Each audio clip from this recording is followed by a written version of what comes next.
know about the terms of the Treaty of Versailles. They are very important because they form a background to all the diplomatic and political machinations of the 1920s and the 1930s.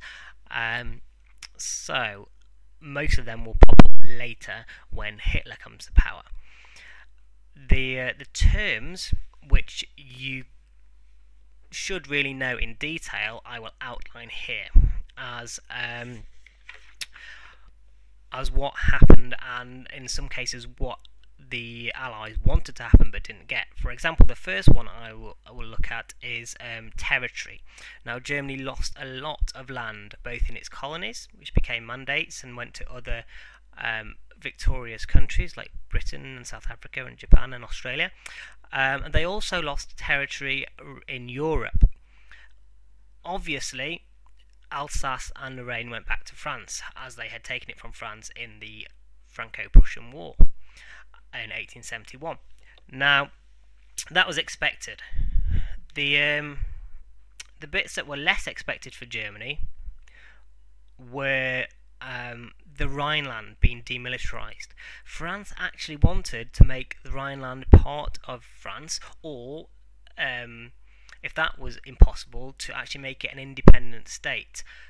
Wilson and Lloyd George refused and said that no, France, you can't have it, it's not going to be an independent state, we'll stay part of Germany, but for 15 years Allied troops will be in there, and forever, permanently, there will be no German troops, therefore it will be demilitarized. So France and Clemenceau did not get what they wanted on that occasion.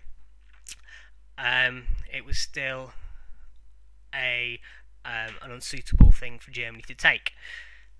Secondly, the creation of Poland meant that Germany would lose land, and because Poland had to be given access to the sea, it meant that Germany would be split into the largest part of Germany and also East Prussia, which would be to the northeast, split by this new Polish corridor.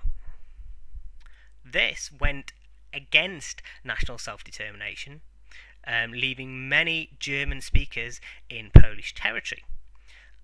And also, the city of Danzig was taken from Germany and given to the League of Nations as a free city. Germany lost other little bits of lands in Schleswig-Holstein to Denmark, keeping in Malmedy to Belgium, and bits of land here and there, and the Saar coalfields, which were to be given for France to have access to for 15 years until there would be a plebiscite. Now, the other thing Germany were forbidden to do is to join with Austria in Anschluss, because they felt that this would make Germany too strong. And as we know, that will pop up later.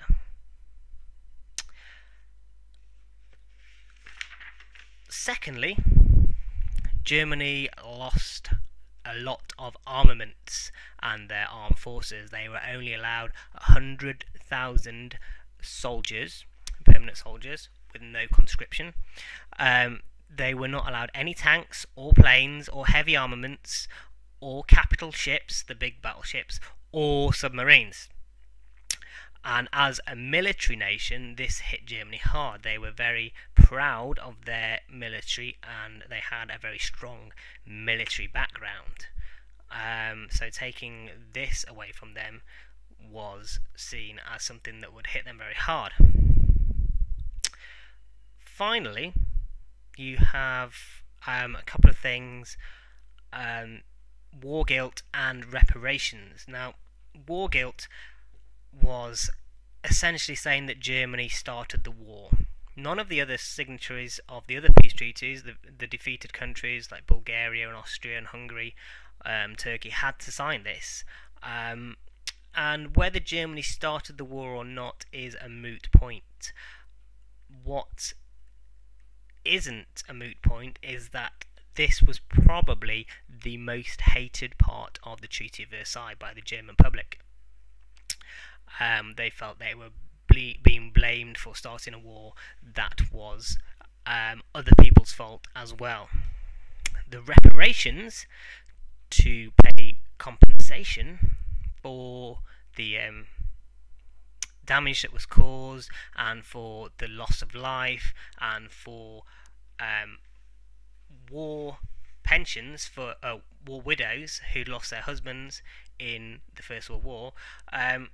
These called reparations weren't actually decided at the Treaty of Versailles. They were left to a committee a couple of years later, and this actually worked out in Germany's favour because they ended up paying less than they might have done if it was decided at the time. Okay. The League of Nations was written into the Treaty of Versailles. That was one of Wilson's main ideas, and he was adamant that that would be in the Treaty of Versailles. Britain and France actually agreed with that. Wilson thought that they might not, but they did think it would be a good idea, although for different reasons. And Britain set up their own committee to try and figure out what sort of organisation the League of Nations would be, and presented this at Versailles. Obviously, Germany were not allowed to join the League of Nations until they had proved that they were going to abide by the Treaty of Versailles.